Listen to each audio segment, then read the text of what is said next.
Recuerden que hemos llegado al capítulo número 8 y hemos estado hablando acerca del Señor Jesucristo, particularmente ahora acerca de la encarnación de Cristo. Si ustedes recuerdan, lo primero que hicimos cuando iniciamos el estudio fue mostrar lo que diríamos nosotros un breve panorama histórico de las distintas controversias que a lo largo de la historia ha habido con respecto a la persona y a la naturaleza del Señor Jesucristo, a la persona y a la obra de Cristo. Y por supuesto ha habido distintas formas de abordar el asunto respecto a Jesús, a quién es Jesús, cómo es Jesús. Y por supuesto ha habido en estos años, en estos primeros siglos de la historia del cristianismo, personas que se han alejado de la verdad. Y hablábamos acerca del docetismo, por ejemplo, que era esta corriente teológica que negaba la verdadera humanidad del Señor Jesucristo. Y por supuesto, al negar la humanidad de Cristo, ¿cómo explicaban ellos el hecho de que los evangelios y las narrativas evangélicas hablaran de un hombre con cuerpo llamado Jesús? Ellos decían, bueno, seguramente era solamente una apariencia, ¿verdad? Era una especie de apariencia, una especie de teofanía en donde Cristo se manifestaba corporalmente. Y luego hubo aquellos otros que seguían las doctrinas de Arrio, uno de los más grandes herejes de la historia del cristianismo, que negaba la plena divinidad de Cristo. Él decía que Cristo simplemente era una criatura exaltada. Por supuesto que ha habido distintas mutaciones o modificaciones en el arrianismo moderno. Por ejemplo, hasta hace unos años, los testigos de Jehová declaraban que el Señor Jesucristo era el arcángel Gabriel o Miguel, bueno, creo que era Miguel, y que efectivamente Miguel fue quien fue enviado por Dios para que justamente se mostrara como el Señor Jesucristo. Luego, con el paso de las décadas, al ver y darse cuenta que de ninguna manera era consistente esto que ellos decían con las Escrituras, no optaron más que aceptar que efectivamente Cristo es un ser divino, pero no igual a Dios. ¿Sí? No igual a Dios. En griego, esta polémica se remontaba a la expresión homousios, que era una palabra que generó mucha polémica en los primeros años de la historia del cristianismo, porque indicaba que Cristo era igual a Dios. Igual a Dios. Y otra palabra griega contraria decía que era semejante a Dios, parecido a Dios. Y por supuesto, los testigos de Jehová empezaron a abrazar esta corriente de pensamiento herética, diciendo, bueno, pues efectivamente Cristo es un ser divino, pero parecido a Dios, semejante a Dios, pero no Dios. ¿Sí me explico? Y bueno, así a lo largo de la historia pues nos hemos encontrado con el apolinarismo, el nestorianismo, el eutoquianismo o monofisismo también, como vimos. Y bueno, todas estas cosas que han estado, diríamos, en controversia con la persona y la obra de Cristo. Luego la confesión de fe en el párrafo 2 nos fue llevando no solamente a que observáramos la persona y la naturaleza del Hijo, sino también las obras del Señor Jesucristo. Y la confesión de fe declaraba plenamente que el Señor Jesucristo era el creador y sustentador de todas las cosas que existen. Él es el creador, dice la confesión de fe, justamente en armonía con lo que las Sagradas Escrituras dicen. Y cuando hablaba la confesión de fe acerca de su naturaleza, la confesión de fe decía que Cristo tiene todas sus propiedades esenciales. Cuando hablaba de la humanidad más bien de Cristo, hablaba de las condiciones en las que el Señor Jesucristo se desarrolló desde su infancia y la vida del Señor Jesucristo como tal. Y cuando hizo esto, la confesión de fe nos mostró que Él tomó la naturaleza de un hombre ordinario, tal como nosotros lo conocemos. Ahora, tenemos que explicar esto, y al menos la confesión de fe sí lo hace, explica lo que significa esto, la humanidad de Cristo. El apóstol Pablo decía que Él se despojó a sí mismo.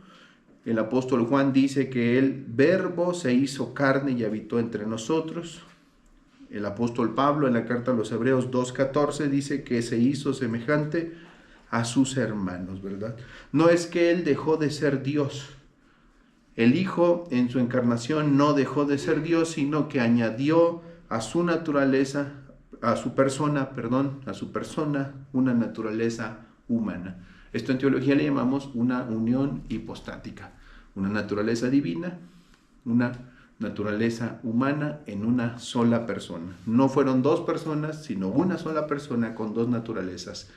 Así que el Hijo de Dios es verdadero Dios y verdadero hombre. Pero en esa humanidad la confesión de fe dice que tenía todas las propiedades esenciales y las debilidades concomitantes del ser humano.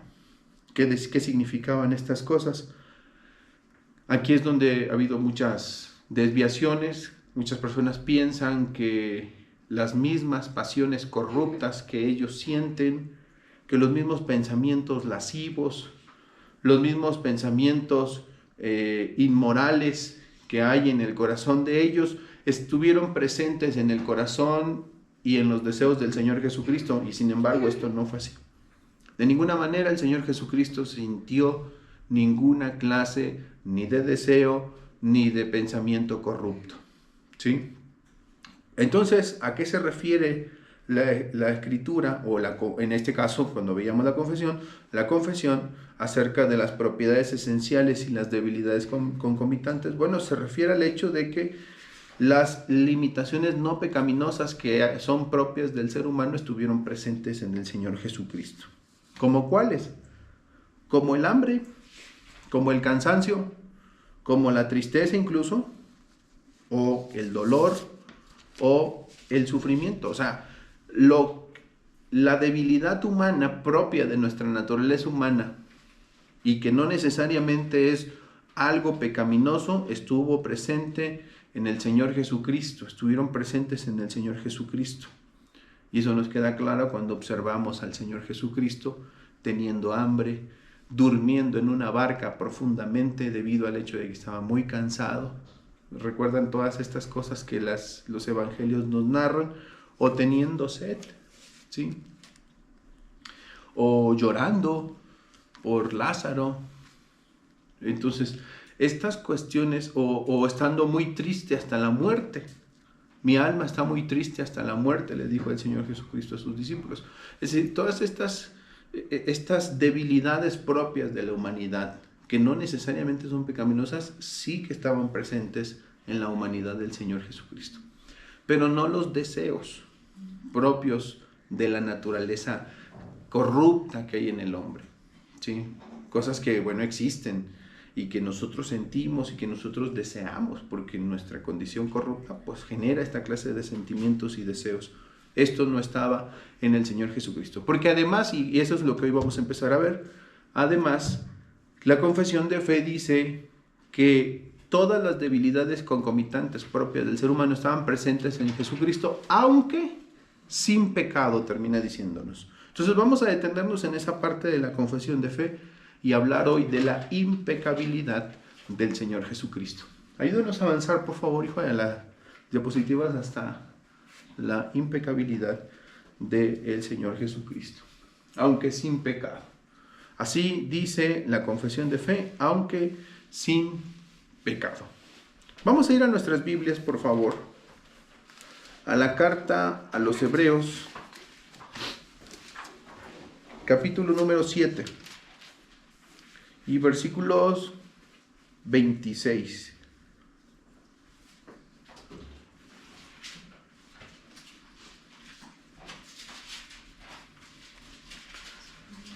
Recuerden que a lo largo del capítulo 7, el apóstol Pablo está hablando acerca del Señor Jesucristo y cómo el Señor Jesucristo, por el hecho de ser hombre, puede ser sacerdote, pero no un sacerdote débil como los hijos de Aarón, sino un sacerdote según el orden de Melquisedec. Así está él razonando en el capítulo 7. Y luego llega hasta el versículo número 26. Pero vamos a dar lectura nosotros desde el versículo 22 hasta el 26. ¿Sí? Si ustedes tienen sus Biblias ahí abiertas, vamos a darle lectura juntos del versículo 22 al 26. Muy bien, vamos a dar lectura, por favor. Dice así la palabra de Dios. Por tanto, Jesús es hecho fiador de un mejor pacto, y los otros sacerdotes llegaron a ser muchos, debido a que por la muerte no podrían continuar. Mas este, por cuanto permanece para siempre, tiene un sacerdocio inmutable, por lo cual puede también salvar perpetuamente a los que por él se acercan a Dios, viviendo siempre para interceder por ellos. Porque tal sumo sacerdote nos convenía, santo, inocente, sin mancha, apartado de los pecadores y hecho más sublime que los cielos. ¿El que sigue? Que no tiene necesidad cada día, como aquellos sumos sacerdotes, de ofrecer primero sacrificios por ellos pecados y luego por los del pueblo, porque esto lo hizo una vez para siempre, ofreciéndose a sí mismo. Amén, amén. Entonces, si ustedes notaron, el razonamiento del apóstol Pablo es un razonamiento en el que contrasta la condición de los sacerdotes que seguían el linaje de Aarón, y que por supuesto estos levitas que tenían la necesidad de interceder por el pueblo, porque así lo demandaba la ley de Moisés, y tenían que hacerlo con tanta frecuencia, que de hecho sus vidas se les iban en el ministerio del sacerdocio. Morían ellos, y como morían ellos era necesario que vinieran otros, y luego esos, debido al hecho de que seguía habiendo necesidad de redención, morían y tenían que venir otros, y tenían que venir otros, y así todo el tiempo. Y cada vez que ofrecían ellos sacrificios, los ofrecían primeramente por sí mismos, por una razón lógica, porque ellos mismos estaban cargados de pecados, ¿verdad? Y luego entonces lo hacían por el pueblo. Ahora, ¿esto cuánto tiempo sucedió? Por siglos. Siglos. Constantemente tenían que haber sacerdotes y el pueblo recurría a ellos para que hubiera un proceso de intercesión. Contrastando Pablo a ese sacerdocio arónico, dice Jesucristo, el Hijo de Dios, el Señor Jesucristo, es fiador de un mejor pacto, hablando del pacto de gracia.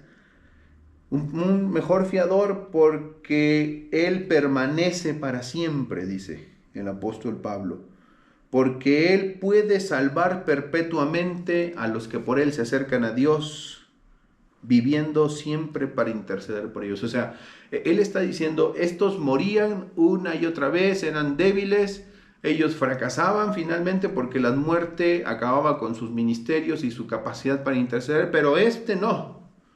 Este vive para siempre, este intercede para siempre por ellos, de tal modo que este Jesús es un mejor sacerdocio, el del Señor Jesucristo, ¿verdad? Porque puede también salvar perpetuamente a los que por Él se acercan a Dios, ¿sí? Pero cuando Pablo llega a expresar con distintos adjetivos la condición y la naturaleza de ese sumo sacerdote, que es Jesucristo, en el versículo 26, noten la forma en la que el Señor va a describir a su Hijo Jesucristo. Dice así en el versículo 26, porque tal sumo sacerdote nos convenía, y ahí vienen los distintos adjetivos. ¿Cómo se le describe? Número 1, santo. Número 2, inocente. Número 3, sin mancha. Número 4, apartado de los pecadores. Y número 5, hecho más sublime que los cielos. Ustedes han escuchado, tal vez muchas veces, una frase que se ha vuelto icónica y muy trillada también, pero icónica sobre todo, del evangelicalismo y del evangelismo moderno. Esta frase que se usa a diestra y siniestra para describir lo que Dios siente hacia el ser humano. La frase es la siguiente: Dios te ama y te ama tal como eres.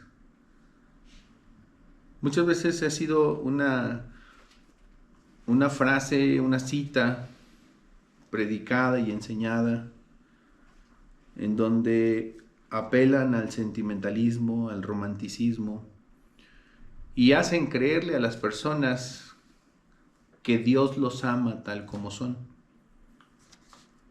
Entonces, hay personas que escuchan estas cosas y las escuchan en una iglesia cristiana, evangélica, y dicen, bueno, en su razonamiento, en sus mentes dicen, bueno, si Dios me ama tal como soy, no necesito arrepentirme, no necesito nada más, porque al fin y al cabo Dios me ama así como soy. Aunque mi vida esté en rebeldía con Dios, aunque mi vida esté completamente lejos de la voluntad de Dios, Dios me ama tal como yo soy. Y por supuesto argumentan desde esta perspectiva. Eso es una enorme falacia. Es una enorme falacia. Y la razón por la que es una falacia es porque Dios solamente ama a uno tal como Él es. Hay uno, solamente uno, al que Dios ama tal como Él es. Y ese uno no eres tú, ni soy yo. Al único al que Dios ama tal como Él es a su Hijo Jesucristo. Porque Él es santo, inocente, sin mancha, apartado de los pecadores y hecho más sublime que los cielos. Por eso, al único al que Dios ama tal como Él es a Jesucristo. ¿Sí? ¿A nosotros nos ha amado Dios? Sí. A pesar de lo que somos. No por lo que somos. A pesar de lo que somos. Hay una cosa diferente en este razonamiento lógico. Dios es santo. Dios es puro. Dios es un Dios de luz. No hay ningunas tinieblas en Él, dice el apóstol Juan. Entonces, Dios no puede tener absolutamente ninguna relación con el pecado, ni con el pecador. Por eso es que los sacerdotes tenían que interceder y ni siquiera ellos podían hacer algo por respecto al pueblo si no hacían algo primeramente por ellos. Entonces ellos tenían que redimir sus pecados, sus propios pecados primeramente, y luego entonces lo hacían por el pueblo, porque ni siquiera ellos eran santos e inocentes. El único santo e inocente al que las Escrituras describe como tal es al Señor Jesucristo. Por eso es que la confesión dice, en Él estaban las debilidades concomitantes de esta condición humana, pero Él era sin pecado. No era como nosotros. Él era sin pecado. En Él no hay una sola mancha, una sola arruga en el Señor Jesucristo. Ni un solo mal deseo, ni un solo mal pensamiento, ni una sola palabra que ofenda a Dios en el Señor Jesucristo. Todas sus palabras fueron justas, santas y perfectas. Todos sus deseos, todas sus emociones, lo que Él sentía era puro, santo y perfecto. Cuando los hombres estuvieron delante del Señor Jesucristo, seguramente quedaron asombrados al mirar que las palabras, los deseos, los sentimientos del Señor Jesucristo eran puros, santos y perfectos. Pero porque esto no lo habían visto, ni lo ha visto el ser humano ya más en otro hombre.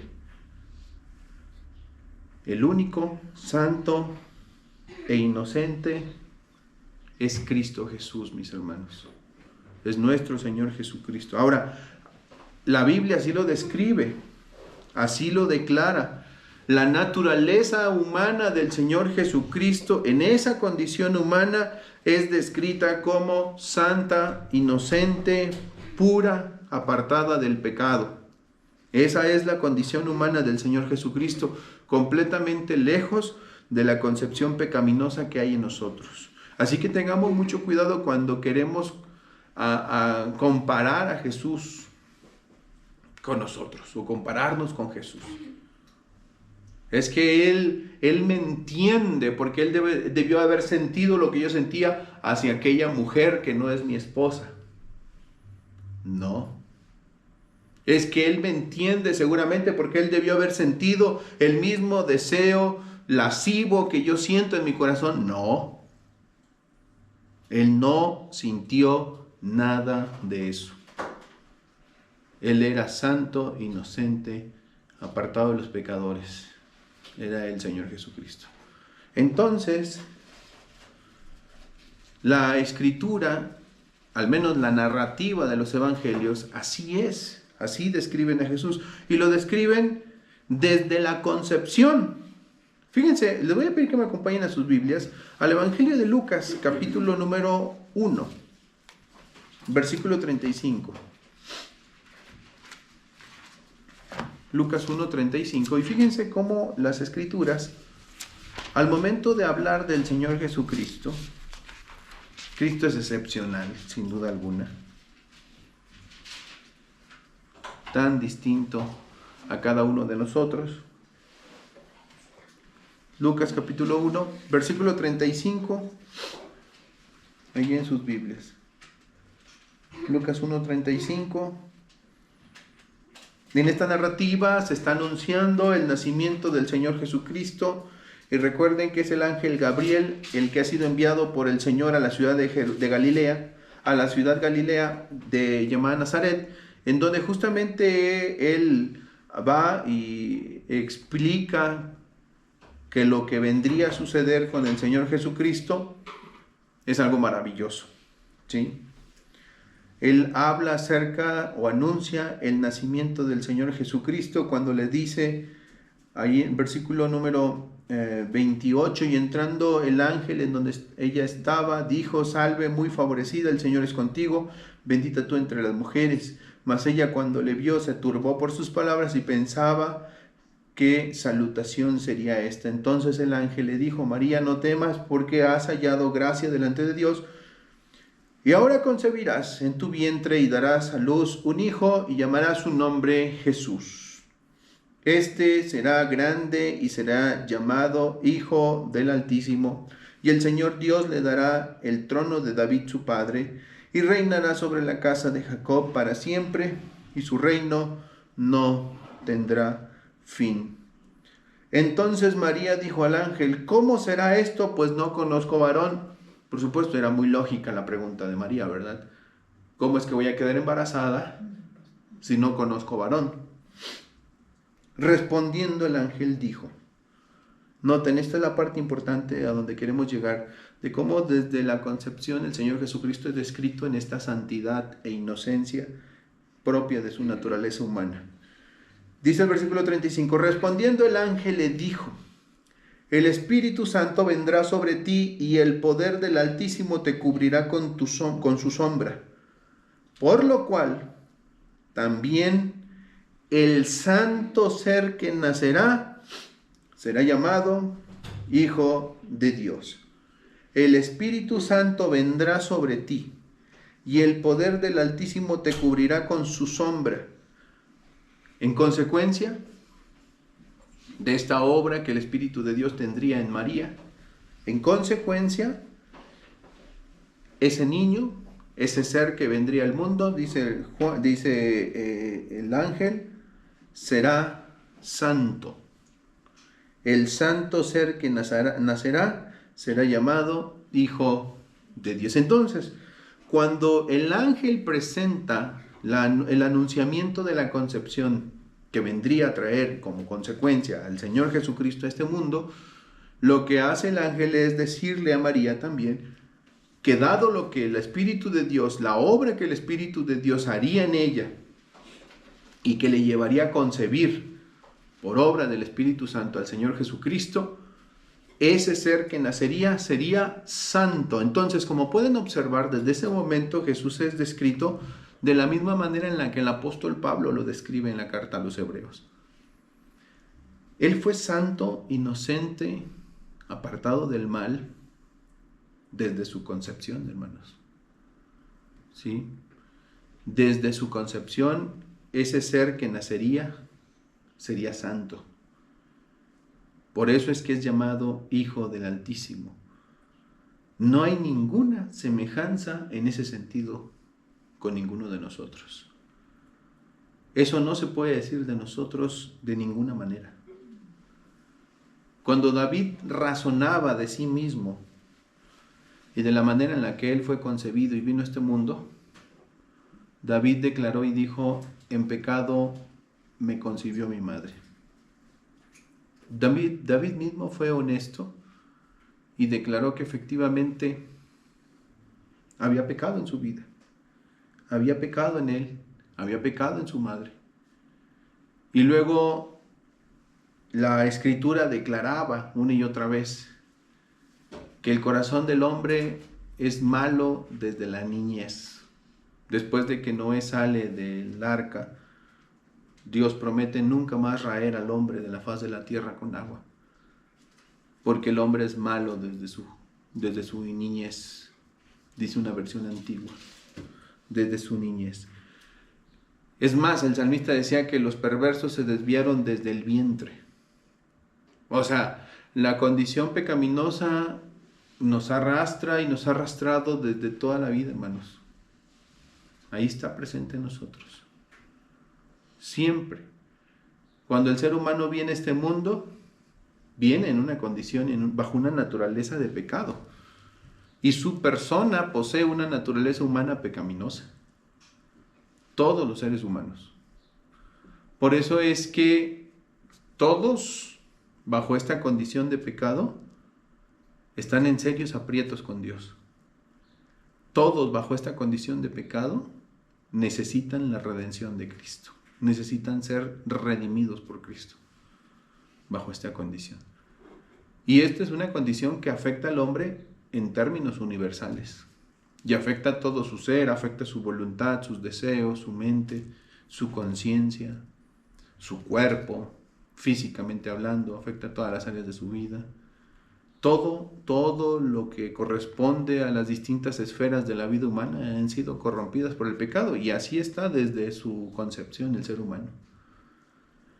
Pero cuando las Escrituras hablan del Señor Jesucristo, hablan de una manera formidable, tan distinto a cualquier ser humano. No hay otro como el Señor Jesucristo. ¿Sí? Ese es el segundo Adán. En 1 de Pedro, capítulo 2, versículo 22, fíjense lo que dice el apóstol Pedro. 1 de Pedro 2, 22.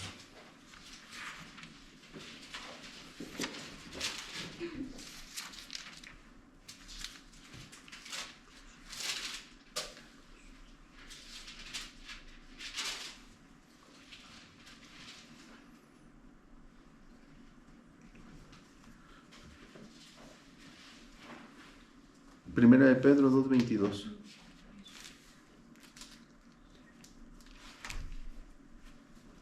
¿Ya están ahí?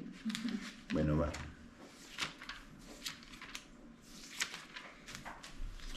¿Lo puede leer, hermana, por favor? El cual no hizo pecado, ni se halló engaño en su boca. Ajá. Pero lea el versículo anterior, por favor. Pues para esto fuisteis llamados, porque también Cristo padeció por nosotros, dejándonos ejemplo para que sigáis sus pisadas, el cual no hizo pecado, ni se halló engaño en su boca. ¿Y luego el siguiente? Quien cuando le maldecía no respondía con maldición, cuando padecía no amenazaba, sino encontraba la causa al que juzga justamente. Ok.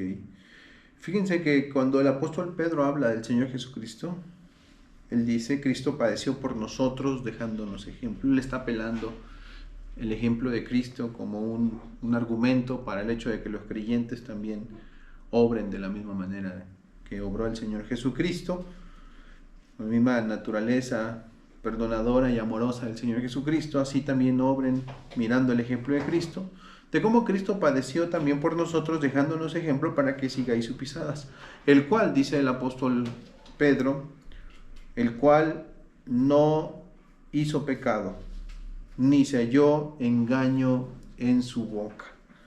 De hecho, dice Pedro, cuando le maldecían, no respondía con maldición.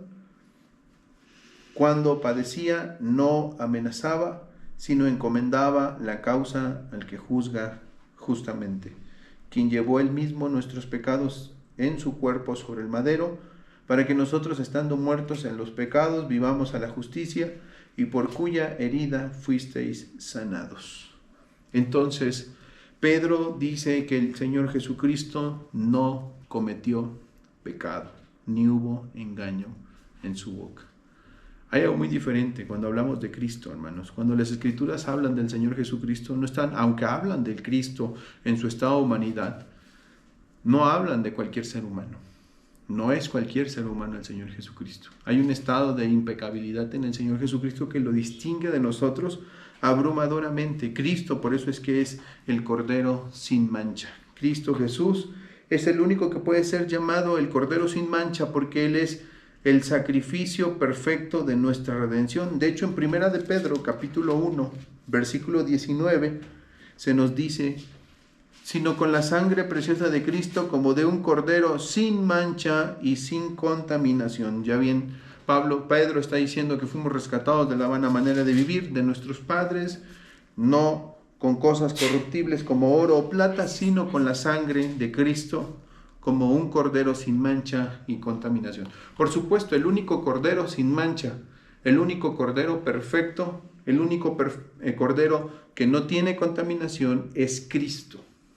No hay otro, ningún otro, hermanos. Y esto es importante entenderlo, particularmente en el tiempo en el que las personas han querido superposicionarse en el lugar de Jesucristo. Líderes religiosos han querido asumir el lugar de Cristo Jesús. Ha habido muchos. Desde hace muchísimos siglos, casi 15 siglos, el romanismo ha hecho creer a la humanidad que hay un hombre que es impecable, que es santo, que no hay ninguna mancha en su vida, y que ese, por supuesto, es justamente el vicario de Cristo, como ellos llaman. Vicario de Cristo significa representante de Cristo, debido al hecho de que es un hombre impecable también. Hermanos, esto es una de las más grandes groserías, de las más grandes blasfemias, las más groseras blasfemias que existen. Llegar a querer superposicionar a un ser humano y ponerlo en el lugar de Jesucristo es una cosa verdaderamente absurda, porque las Escrituras, si hablan de uno que es santo, sin mancha, que no hubo pecado en él y que nunca pecó ni siquiera con sus propias palabras, es el Señor Jesucristo. Por esa razón es que Cristo Jesús era apto para ser el Cordero de Dios que quita el pecado del mundo. Nadie más es apto. Hermanos, si el ser humano, o hubiera un ser humano que hubiera cubierto esa impecabilidad, esa santidad que Cristo poseía, Cristo habría venido al mundo por gusto. Cristo habría muerto en una cruz del Calvario por gusto, porque lo podría haber hecho otro. Pero como el ser humano ni es justo, ni es santo, ni es perfecto y no puede redimirse a sí mismo, fue necesario que el Señor Jesucristo se hiciese un hombre para que en esa condición de hombre se hiciera obediente hasta la muerte y muerte de cruz. Y así trajera redención al mundo. Y todos los que en Él creen, entonces puedan ser salvados. Pero ningún ser humano puede hacer eso. En su condición actual, ningún ser humano puede, ni podrá, ni pudo, ni puede, ni podrá jamás librarse a sí mismo de sus pecados. Esa es la condición del hombre, hermanos. Cuando alguien en las iglesias, tal vez nosotros no vivimos ya ese lado del romanismo, porque ya salimos de ahí muchos de nosotros. Y crecimos gracias a Dios ya en el Evangelio. Pero de este otro lado, en el Evangelio, es absurdo cuando las congregaciones ven a un hombre como si se tratara de alguien que poseyera la santidad, la justicia y la sabiduría de Cristo. Y yo insisto, hay personas que han insistido en superposicionarse a la altura de Cristo.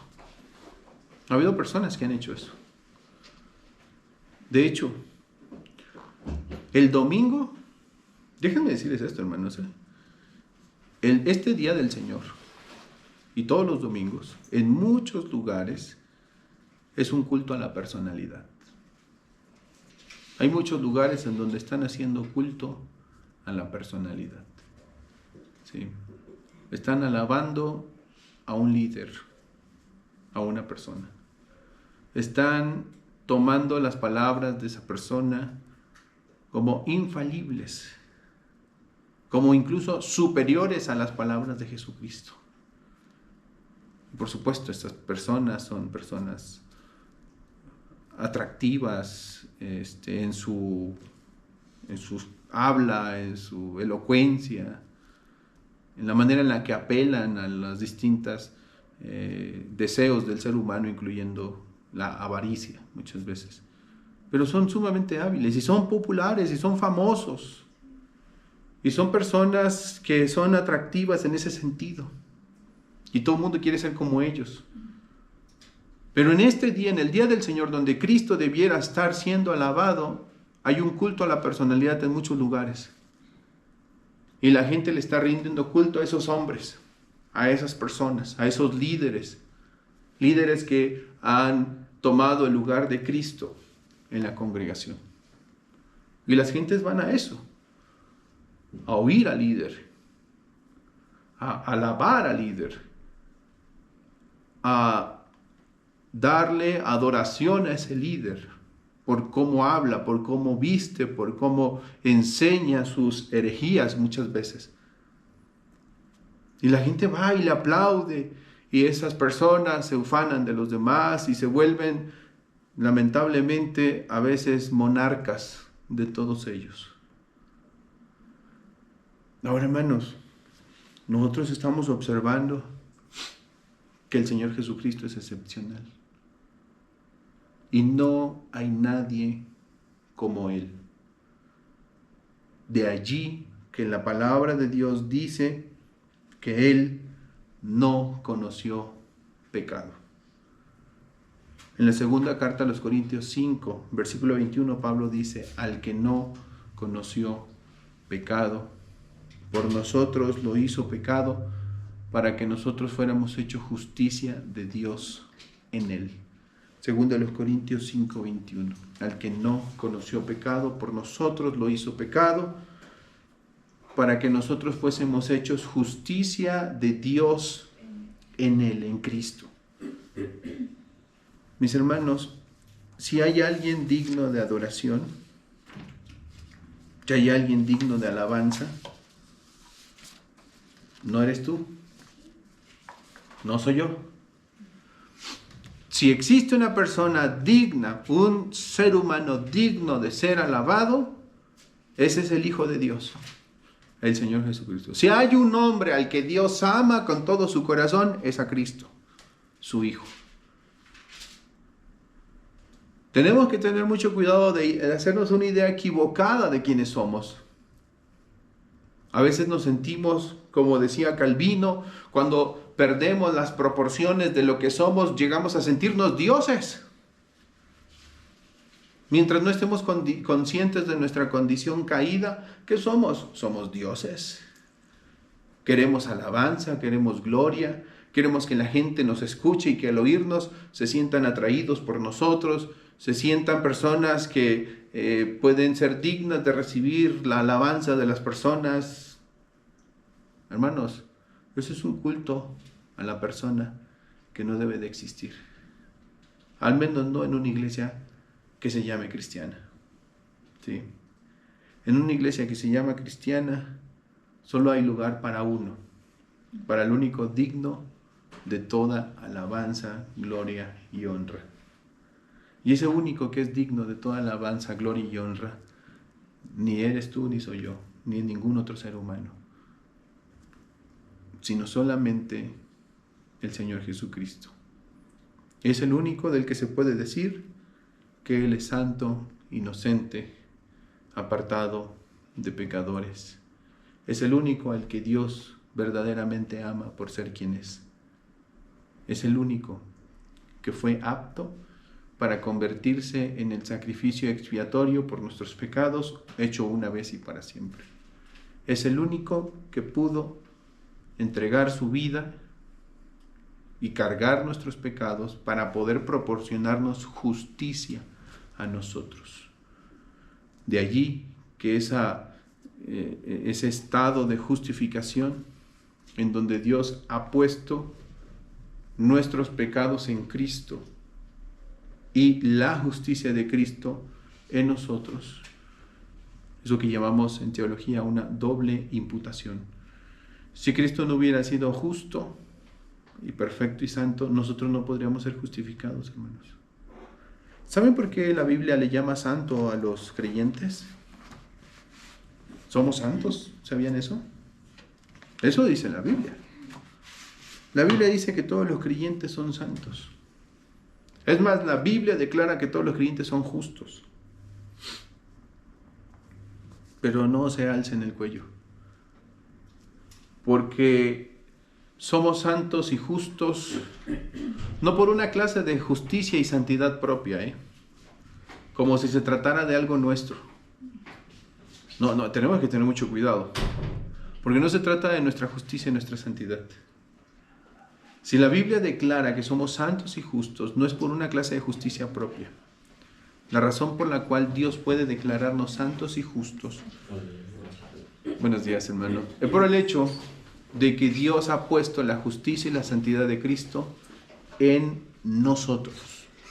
Él nos ha revestido de su justicia y de su santidad. Por esa razón la Biblia llama santos a los creyentes. Pero el creyente no es santo ni es justo.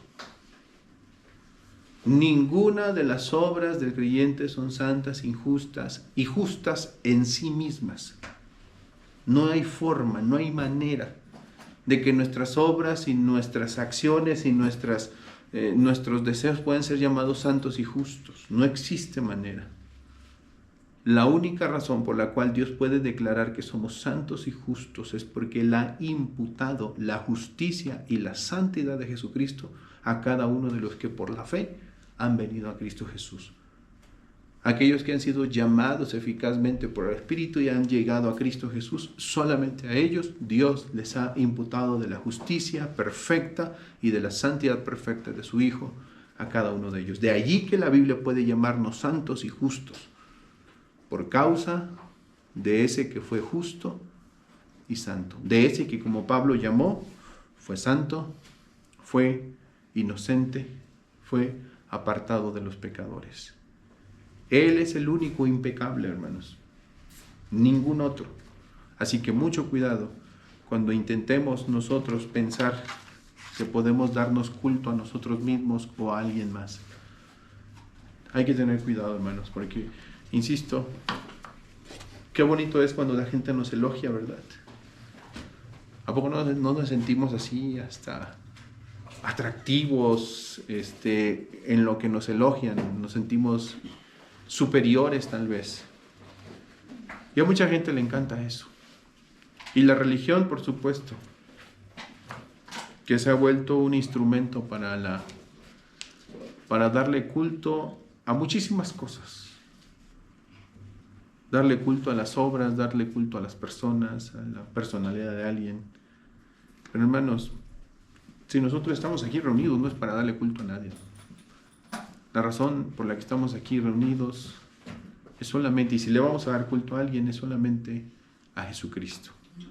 No hay ningún otro en este lugar, ni en ninguna congregación sobre la faz del planeta, digno de recibir culto y alabanza. No existe. No existe. Aunque las religiones que nos rodean digan lo contrario, aunque la religión tradicional diga que hay uno que sí es digno de recibir alabanza y culto porque según sus creencias, Él es santo, justo e impecable, la Biblia declara algo más. Y que ese alguien vive en Roma, nosotros sabemos que la Escritura declara lo contrario. El único santo y justo, hermanos, es el Señor Jesucristo.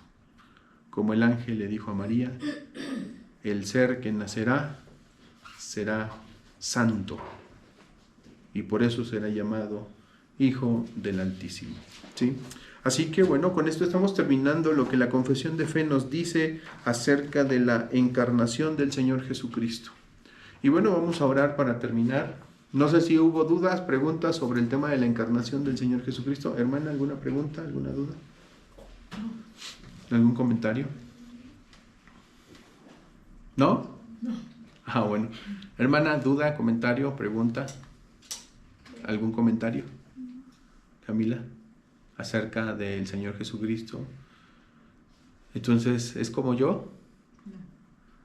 No es como yo, hermanos. No es como nosotros.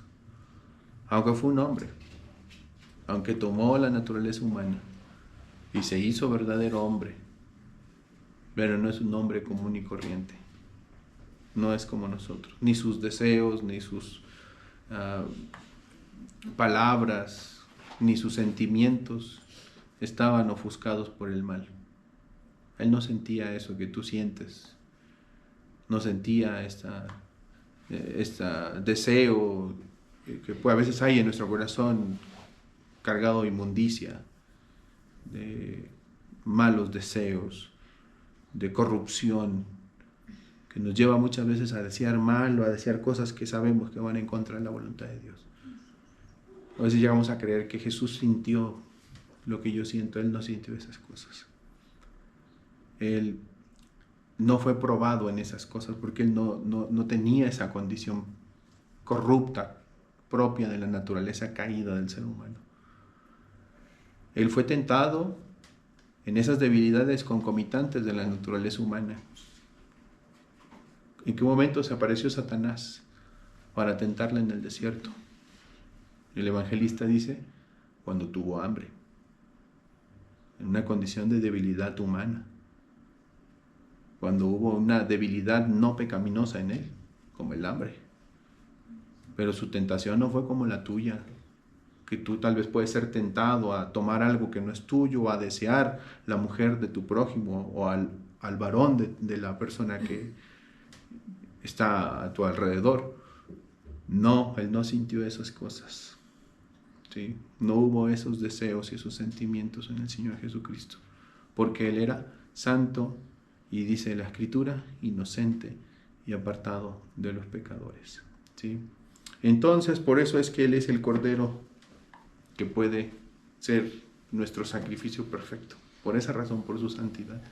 Y si somos santos hoy nosotros, hermanos, es por Él. Es por Él, ¿sí? No por nosotros. Mucho cuidado con no olvidar jamás eso, hermanos. Llegar a creer que somos superiores y que podemos tomar un lugar que no nos corresponde. Que Dios nos libre. Pues vamos a terminar orando al Señor, ahora que hemos hablado acerca de la naturaleza humana de Cristo, de la unión hipostática y de la encarnación del Señor Jesucristo. Vamos a orar a Él. Señor, oramos agradecidos